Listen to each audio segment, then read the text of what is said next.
that have like Bluetooth?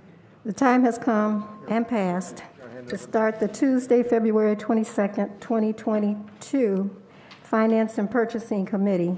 Roll call, please. Alderman Moiseo. Here. Alderman Rivera. Present. Alderman Florian. Present. Alderman Hayes. Present. Alderman Newsom. Present. That time is 6:46 p.m. I'll take a motion for the approval of the minutes. I'll motion. Second. Motion by Alderman Rivera, second by Alderman Florian. All those in favor? Aye. Any opposed? Motion carried. Item D, public comment. Is there anyone that has any comments on what's on the Purchase and Finance Committee meeting agenda? Hearing none, we'll move along. Item A has been taken off the agenda. Item B, motion to authorize the mayor submit multiple applications to the Lake County Council of Mayors Surface Transportation Block Grant Program for federal participation relative to engineering and construction of various road projects in the city of Waukegan for a total project value of $47,584,550. Can I get a motion on the floor? So moved. Motion by Seconded. Alderman Florian, second by Alderman Hayes. I think the city's portion of this would be $9 million with the 80%, 20% match, 80-20. Federal funds would be $38,067,640 in federal reimbursement. Are there any questions to this motion? And it'll be over a 4-year period, should we get the grant. And then in your packet, there were several streets that would be taken care of under this grant, should we get it. There are no questions, roll call, please. Alderman Rivera. Aye. Alderman Florian. Aye. Alderman Hayes. Aye. Alderman Newsom. Aye. Alderman Moiseo. Aye. Motion carried. Item C, motion to authorize the proper city officials to waive the competitive bidding requirements pursuant to Section 2-458, subsection I-1, and authorize the purchase of one ambulance from Foster Coach Sales Incorporated in the total amount of $357,481. The purchase will be funded with proceeds from the American Rescue Plan and will be charged to line item 205-1205-26493. Can I get a motion on the floor? I'll motion. Motion by Seconded. Alderman Rivera, second by Alderman Hayes. Are there any questions to this motion? Alderman Florian. I just want to confirm with Mr. Schultz, the money we're using from the American Rescue Plan, I'm sure that you vetted this whole thing, but this is Yes. legitimate use of these funds, Yes. correct? Public Okay. safety vehicles are eligible. I'm sorry? Public safety vehicles are eligible for. Awesome, thank you. Are there any other questions? Roll call, please. Alderman Florian. Aye. Alderman Hayes. Aye. Alderman Newsom. Aye. Alderman Moiseo. Aye. Alderman Rivera. Aye. Motion carried. Item D, motion to authorize the proper city officials to waive the competitive bidding requirements pursuant to Section 2-458, subsection I-1, and authorize the purchase of one fire engine from Seagrave Fire Apparatus LLC in the total amount of $664,183. The purchase will be funded with proceeds from the American Rescue Plan and will be charged to line item 205-1205-26493. Can I get a motion on the floor? I'll motion. Alderman Rivera, Seconded. second by Alderman Hayes. And this fire engine will be replacing the fire department's oldest engine, which was purchased in 1995. Good job keeping it running, you guys. Yes. Are there any questions to this motion? Roll call, please. Alderman Hayes. Aye. Alderman Newsom. Aye. Alderman Moiseo. Aye. Alderman Rivera. Aye. Alderman Florian. Aye. Motion carried. Item E, motion to authorize the proper city officials to waive the competitive bidding requirements pursuant to Section 2-458, subsection I-1, and authorize the purchase of 2 command vehicles from John Jones Automotive Group in the total amount of $97,609. The purchase will be funded with proceeds from the American Rescue Plan and will be charged to line item 205-1205-26493. Can I get a motion? I'll motion. Second. Alderman Rivera, second by Alderman Florian. And these vehicles will replace 2 vehicles that are in disrepair, a 2003 Suburban and a 2008 Expedition that were bought used 7 years ago. Are there any more questions to this motion? Roll call, please. Alderman Moiseo. Aye. Rivera. Aye. Alderman Florian. Aye. Alderman Hayes. Aye. Alderman Newsome. Aye, motion carried.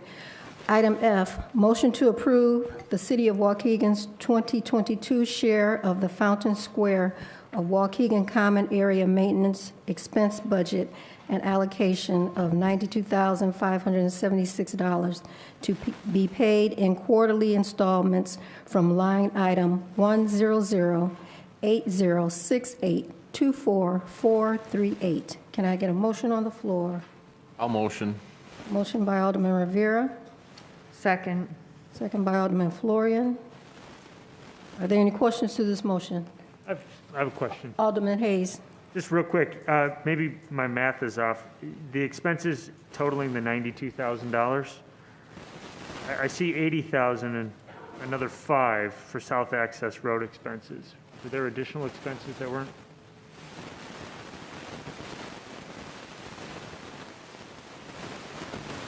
We're going to be paying, that's the 80,000 plus 5, that's the 92?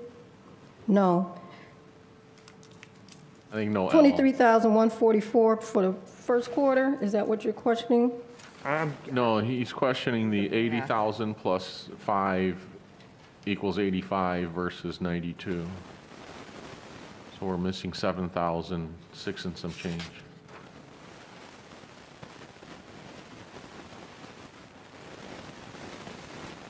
Want mine? You can use mine.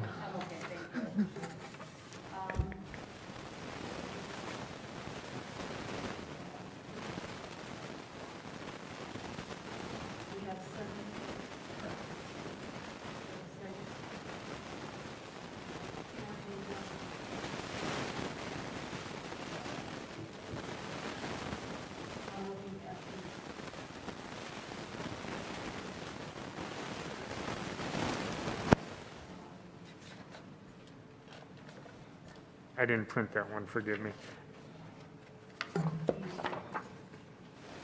The total number is 92,000 though, that's the right number? Yes, and I will verify it before council. Okay.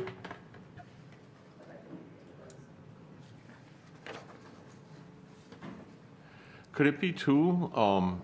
Because it says it's 80,000 plus 5936 for South Access Road expenses. Could there be 2 of those? Okay. You, Coming out to the 92,576. So on the landscape-oriented sheet that's labeled 2022 budget allocation, if you look down to City of Waukegan and across to the 4th column, that's the total site expenses of 78,216.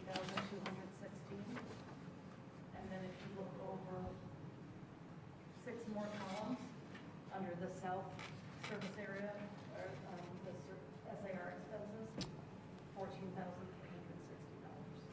So that totals $92,000. Okay, sorry, I only printed the lengthier agenda. I didn't grab that one. I believe you.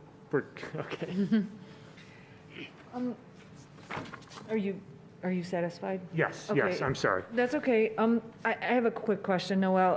When the casino's built on this property out there, then is this number going up? Is it kind of like taxes? Once it's improved, it'll cost more, or? So it's the cost for the common areas only, not, So that's not going to change? yeah, not for Okay. Thank you. the property itself. Are there any more questions? Roll call, please. Alderman Rivera. Aye. Alderman Florian. Aye. Alderman Hayes. Aye. Alderman Newsome. Aye. Alderman Moiseo. Aye. Motion carried. Item G, motion to authorize the proper city officials to enter into a consulting service agreement with Convergence Strategy Group for a casino revenue review and community impact study. Can I get a motion? I'll motion. Motion by Alderman Rivera, Seconded. second by Alderman Hayes. Are there any questions to this motion? I have one. Alderman, And I apologize for not noticing this before this meeting, but where it says plus expenses, are those, we've been bitten by this before, are those limited to a certain amount or a certain, I mean, we've had people buy computers and, Right. Now, a new house, and I'm Yeah, so no, exaggerating. these are going to be for limited travel expenses that would be for the presentations that would actually be made to the city council from this group regarding their conclusions. And this comes out of the casino development escrow. Right. So it is not coming out of the general fund. Okay, and then since you mentioned the escrow, is that a finite amount of money, and anything that we spend over that we're responsible for, or can that money be So that- replenished? It is a fund that is provided by the developer. It is replenishable. Under the city code, when a development comes in, we have the right to recoup any third-party costs that are involved, whether they be legal, whether they be consultants, engineers, plan reviewers. Awesome, got The it. idea is if someone's building something in Waukegan, unless we're giving them some sort of incentive, the taxpayer should not be bearing the cost of it. Perfect, thank you. are there any more questions? Didn't mean to steal that question. Roll call, please. Alderman Florian. Aye. Alderman Hayes. Aye. Alderman Newsome. Aye. Alderman Moiseo. Aye. Alderman Rivera. Aye. Motion carried. Item H, motion to authorize the proper city officials to enter into a consulting service agreement with JLL for a project management and oversight service for the temporary and permanent casino projects. Can I get a motion on the floor? Motion. I'll second. Motion by Alderman Hayes, second by Alderman Rivera. I had a question regarding this. How long is this agreement for? We were going to have it be a 12-month agreement, renewable, depending on how the progress of the casino is and our need for outside services. And the cost will be $195 an hour or $260 an hour? Yeah, it's on an as-needed basis. And this is similar to how you would retain either an engineer for a project that, doesn't have a fully defined scope, or a law firm. And these funds will come out of that escrow as well? Exactly. Okay. Their travel and all that will be, Yes, all that will be compensated, will not be coming out of the general fund All right. or any taxpayer fund. okay. Are there any other questions? Roll call, please. Alderman Hayes. Aye. Alderman Newsome. Aye. Alderman Moiseo. Aye. Alderman Rivera. Aye. Alderman Florian. Aye. Motion carried. Item I, motion to authorize the proper city officials to enter into a consulting service agreement with Sam Swartz Consulting LLC to provide parking and traffic engineering peer review services in the amount of $26,000 plus expenses.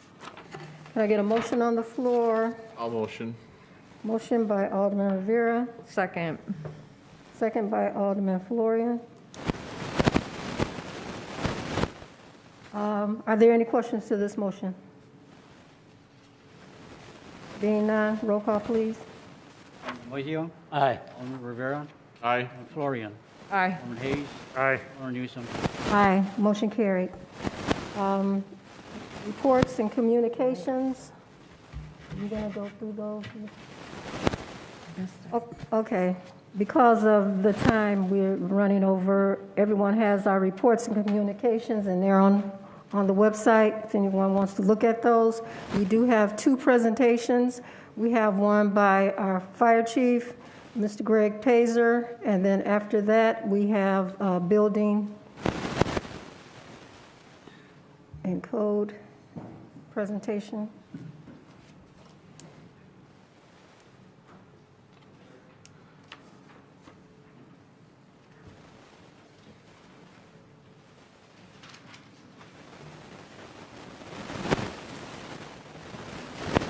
Or should I went the other way?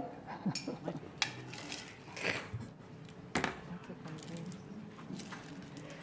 the woman sitting between the city attorney and George Salas?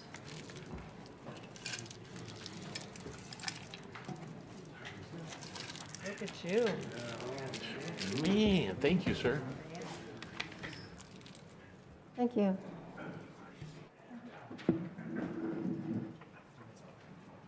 Thanks, Chief. Do you need us to put the lights down? No, it's still good, unless they can't see it. Otherwise, we should Let be us good. know. Thank you.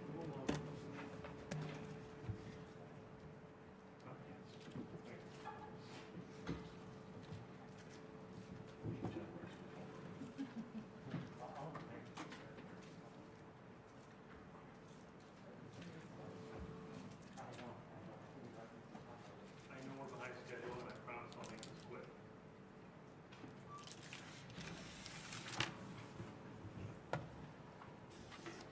Normally, I would read the mission statement of the fire department. Am I on here?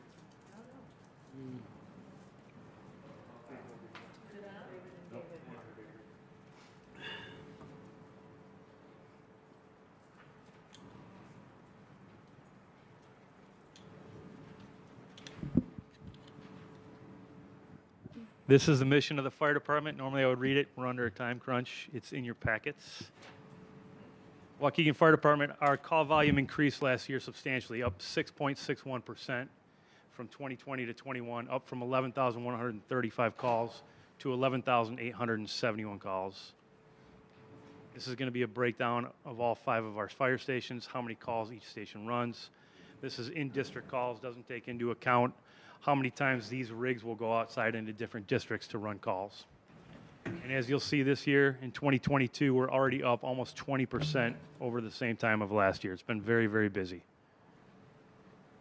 Just a comparison of Waukegan and how many calls we run compared to surrounding towns in Lake County. Obviously, we are very busy. We're about 4,500 or 4,600 calls more than the next busiest, which is Gurnee.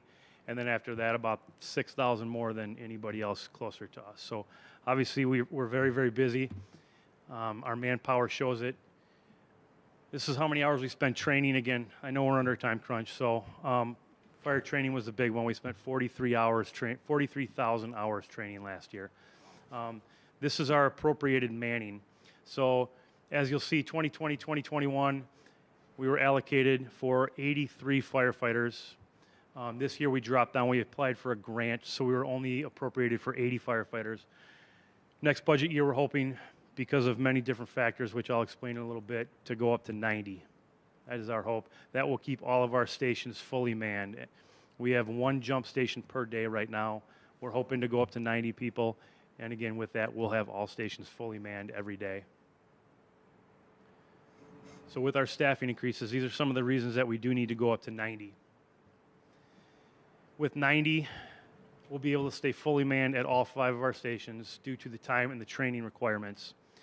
So for a new hire, they're in Fire Academy for 9 weeks, 1 week of hazmat, 20 weeks for EMT basic class, and then 40 weeks for a paramedic class.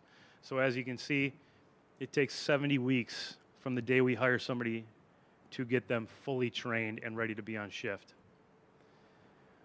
In the last 2 budget years, we were allocated, again, for 80 last year, 83 the year before. We've requested 87 for the past 2 years, just to, again, try and meet the numbers of what we need to keep all our stations fully manned. We average 1.4 sick calls per day, and again, this is not including long-term illnesses, which we've had quite a bit of lately, unfortunately. 87, again, means the 5 fully manned stations. Our department is getting older, so 33% of our members have over 20 years on the job, which means they can retire. Not all of them are of age. 50 is of age of retirement, but 50% of that first number are eligible. They're over 50 years old. So again, we're aging, we're getting older. Our Fire Prevention Bureau, we're looking to increase our Fire Prevention Bureau by 2 spots. Currently, we have a fire marshal, a deputy fire marshal, and 1 inspector. We're requesting 2 more civilian positions, and this is the reason. In the city of Waukegan, we have 4,250 or more inspectable properties.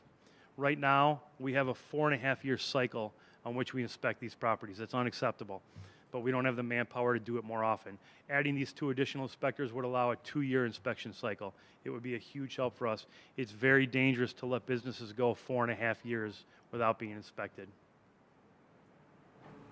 Administrative assistant, we're looking to increase and add 1 administrative assistant. We lost 2 admin positions last year with our budget. 1 moved over to the records department on the police side, and 1 retired. So we're without an administrative assistant right now. Administrative assistant does many things for us. They assist customers at the front desk who come in for reports. They handle building and contractor databases. They order supplies for us, and they do all of our invoicing for false alarms, classes, and permits. And then obviously they answer the phones. I know answering the phones is a big push right now for the city of Waukegan, and we need somebody to do that. Certain line items we're asking for budget increases. Our overtime. Again, right now, because we are so short on manpower, a few years ago, we increased our minimum manning from 24 to 27 without increasing our staffing numbers. So it's really hurt us when it comes to overtime. We've spent a lot of money in overtime because of this. Our long-term illnesses, again, because we've had 5 or 6 guys, 8 at one time last year, who have been injured and off the job. And every time one of those spots isn't filled because of our minimum manning, we need to hire back on overtime. Personal illness, you saw 1.4 times per day we have a personal illness. And then obviously COVID has gotten everybody. And then just positions not being filled because of either people being hurt or because like the grant that we put in for that I talked about. We have one of our firefighters who's in the reserves who's going to be deployed in August. So we figure he's going to be gone for 1 year guaranteed, and 1 year of covering his position is equal to right around $115,000. Buildings and grounds, we need an increase in our budget for buildings and grounds. It got reduced this year. So the cost of our aging buildings is increasing. Our newest station is 20 years old. That's Station 5. Our oldest, as you'll see, is 70 years old. You'll see me touch on Station 3 a little bit more as we go through this presentation. It was built in 1952. We're responsible. We're a little bit different than the other departments. We're responsible for taking care of all of our fire stations. So we mow the lawn, we plow the snow, we plant the flowers, we put the mulch down. We take care of everything in and around our firehouses. And that all comes out of our buildings and grounds budget. Our HVAC system at 2 of our stations is very, very old. Station 1 and Station 4. This year so far, we've spent $20,000 plus just on those 2 stations with trying to keep our HVAC systems up and running. Station 3, again, you'll see this a little bit more in a bit. It's in complete disrepair, and the repairs are beyond our scope. It needs all kinds of new things. And again, you'll see pictures in a minute. We want to increase our training and schooling because we're hoping to hire some new guys. These are all the costs that go along with hiring new people. A total for each new hire of $12,550 per person. Turnout gear, gear we wear into fires. Turnout gear has gone up over 30%. So for each new hire, again, it costs $6,000 to outfit them in turnout gear, $1,000 in uniforms. And then we have members. Our gear is good for 10 years. So we have 12 members whose gear is going to expire this year as well that we'll need to replace. Medical supplies. Obviously, with everything else, the price of medical supplies is going up as well. The cost of gloves. We wear gloves on every call, multiple pair of gloves on every call. It was $56 per case pre-COVID. Now they're over $160 a case. Last year we used 68 cases of gloves. And obviously more masks, gowns, and respirators because of COVID as well. All in all medical supplies have gone up over 54% on average. We need some new staff vehicles. We requested 2 new staff vehicles, which you guys just voted on. Thank you for that. Our last new staff vehicle was purchased in 2018.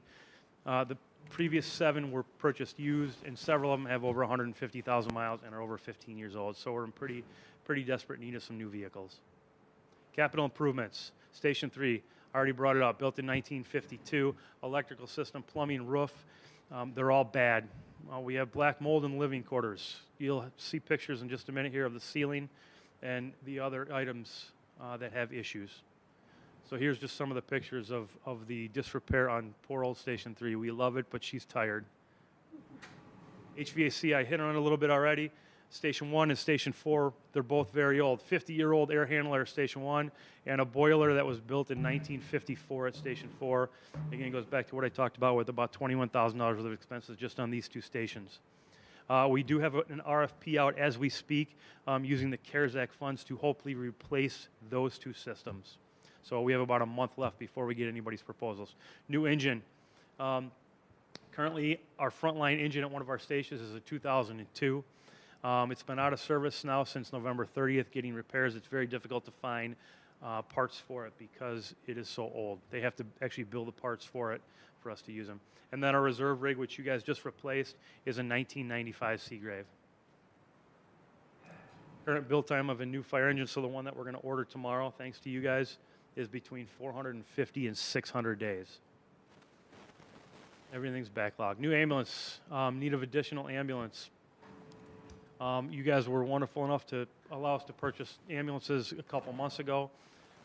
New lead time on a new ambulance is 350 days. We have a couple of our ambulances, again, goes back to how many calls we run. Our Rescue 1 and our Rescue 3 are 2017s. They have over 60,000 miles on them already. So expected life of an ambulance is about 5 years, so we're there right now, and then 5 years in as a reserve. We run over 9,000 rescue calls a year, so they get a lot of wear and tear on them. ATV, we're looking for a new ATV. The one that we have right now is a 1999. We use it for a lot of different things. Beach rescue, wildland, public events. We bring it down to Scoop the Loop every time that we have Scoop. Use it at the high school football games. So it's good to have out in public and to get on trails if we need it. Like I said, down at the beach if we need it. Areas that a fire engine or a normal vehicle can't get to. These are the grants that we've put in for. Revenue. We're on track to collect, I know we cost the city a lot of money, but we're on track to collect about $3.2 million in different fees that we are collecting. That is all. Any questions? Alderman Florian. Sorry, I had to scoot back over here. I've been talking with some of my colleagues about Station 3 because it is sad. Yes. It is sad.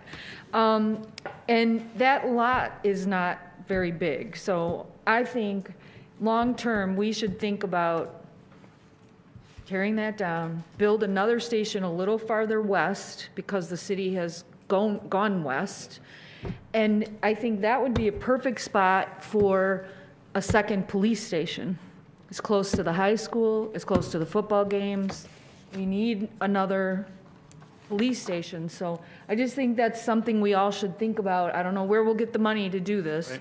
but I think rebuilding that station in its current location is probably not a great idea. And putting a second police station there, I think, might be a fabulous idea. Correct, and there have been studies done, and it says that Station 3 is not in the most opportune spot.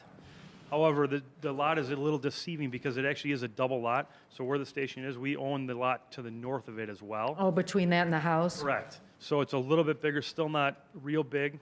So What do the studies show is the opportune location? somewhere Grand and Green Bay to Washington and Green Bay Yeah, that's what I'm area. saying, like Right. west, right? So, Okay. yes. All right, thank you, that's all. Anybody else? Thank you for your time. Thank you, Chief. Thank you, Chief. Now we'll have a presentation by our Building Commissioner, Mr. George Sellis.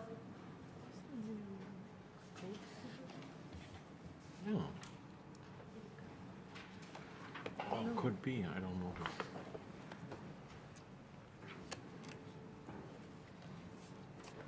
Good evening, everyone. Thank you for taking the time to listen to me today. I probably won't be as long as my coworker, Chief Pazer, but I'll try to cut to the point here. So I'm here to talk about the building and code compliance. We have our organizational chart, starting with me. Under me, we have our office supervisor, an executive secretary, the new codes compliance supervisor, Jeffrey Berry, who's helping me today on the computer. We also have the building inspector, the plumbing inspector, electrical inspector, HVAC inspector, and hopefully we'll be discussing soon a licensing and zoning inspector. The office supervisor oversees 2 people, 2 permit clerks, and the code compliance supervisor, as you all know, oversees the code compliance of 9 people. So our fiscal year 22 accomplishments, one of the biggest ones is we were able to cover our expenses just with permit fees. We're at about $2.85 million right now. I know the right there it says 2.7. Last year's budget was around 2.4 with that we submitted in. Rental inspections did begin January 2022, last month, after a 2-year hiatus because of COVID. Code compliance will have completed about 1,300 rental unit inspections by the end of this fiscal year, so by the beginning of May. We did do demolition of 6 properties. One of them actually got bought out before we can do the demolition on it. We're continuing to use the IDA funds to do more demolitions and to take care of properties. We've collected over $40,000 in vacant registry fees from ProChamps, which is the company that does all our vacant fee registries. And the IDA grant that we had actually transferred from the abandoned property program to a strong communities program, which gives us a little more leeway in what we can use it for. And we actually got approved for another $242,000 for this next round. So this is all reimbursement money. And we just started our new MainStar software, which is for building permits, code compliance, planning and zoning reviews, fire reviews, and so forth. So the code compliance goals for the next year, you know, our new code supervisor started February 7th, so he's been with us now for a couple weeks. Been doing a great job so far. I hope he continues. The 9 code compliance inspectors are going to be changing their areas to cover actually 4 sections in town and not each ward separately. Each section is roughly about 5 square miles. And the inspectors will be focused on curb appeal, which means they won't just be looking for garbage in vehicles, they'll actually be looking house by house to see what's going on with each house, so we can try to make the city look beautiful again. Code compliance focus will be training, code interpretation, and certifications. I'm going to try to get everybody certified, whoever wants to get certified. We're updating the city ordinances and adopting the new current 2021 International Property Maintenance Code. We are currently on the 2012, so that needs time to be updated. And we also have CDBG personnel reimbursements that we've worked with the CDBG department for any inspections that we do with the code compliance officers to get reimbursed for their fees. The building department goals, well, we have the casino coming to town that's going to be built over the next couple of years. The permit fees for the casino are going to be approximately a little over $12 million. We're updating all the city ordinances and adopting all the new international codes as they pertain to construction, the residential code, building code, and so forth. The building personnel is also receiving continued training and they want to get some more certification. We also have the CDBG program reimbursement for them as well. So any inspections that they do for any CDBG project, the CDBG grant actually pays for their fee for the day. And staff will work together to streamline the process for permit inspections and reviews. And we are looking forward to doing more demolition of abandoned properties throughout this year. Hopefully by May to June, I should be coming up with another RFP for some more properties. So department funds that we're currently looking for, we have 2 currently leased vehicles that are not in use. These are the ones that were rented from or leased from Enterprise. I want to return those, and we'll be receiving roughly about $20,000 from them. We're looking to purchase 1 or 2 regular vehicles, not the pickup trucks that we have, for myself and for the supervisor or another inspector. So we're adding about $40,000 to our budget for that.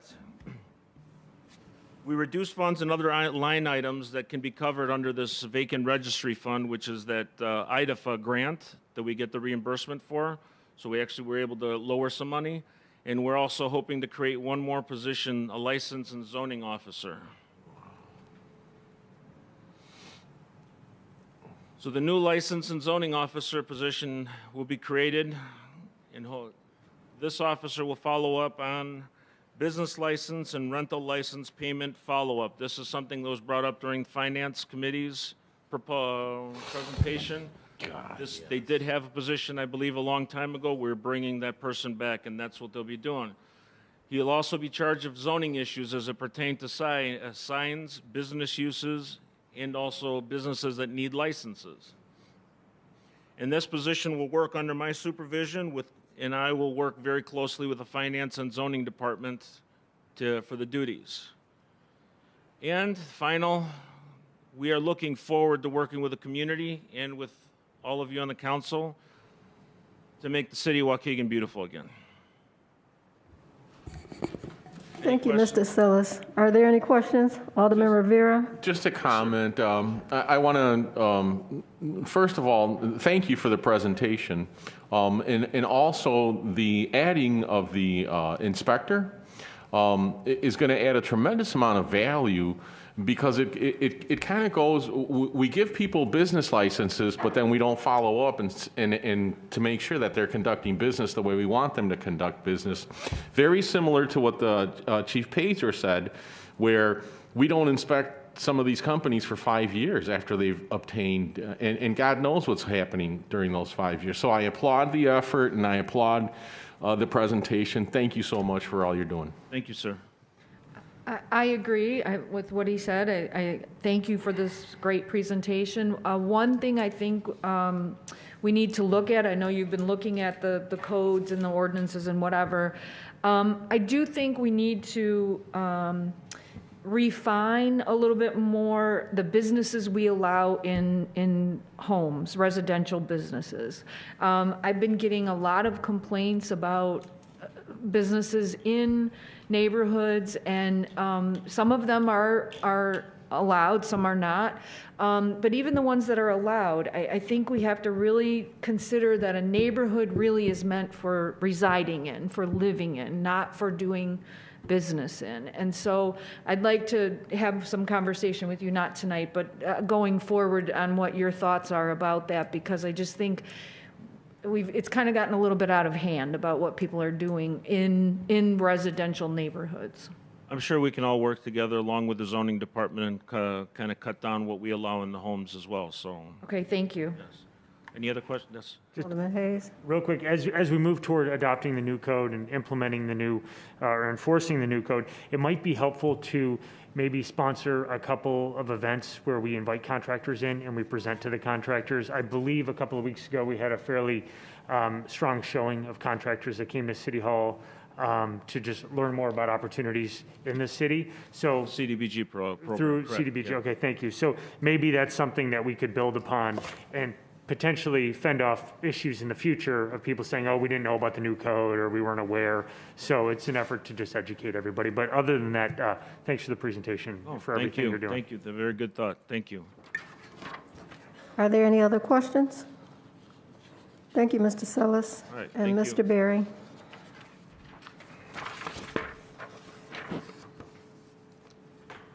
Okay, item 4, adjournment. Can I get a motion? So, Alderman Rivera, Second. second by Alderman Florian, to adjourn at 7:25. All those in favor? aye. All right. Opposed? Motion carried.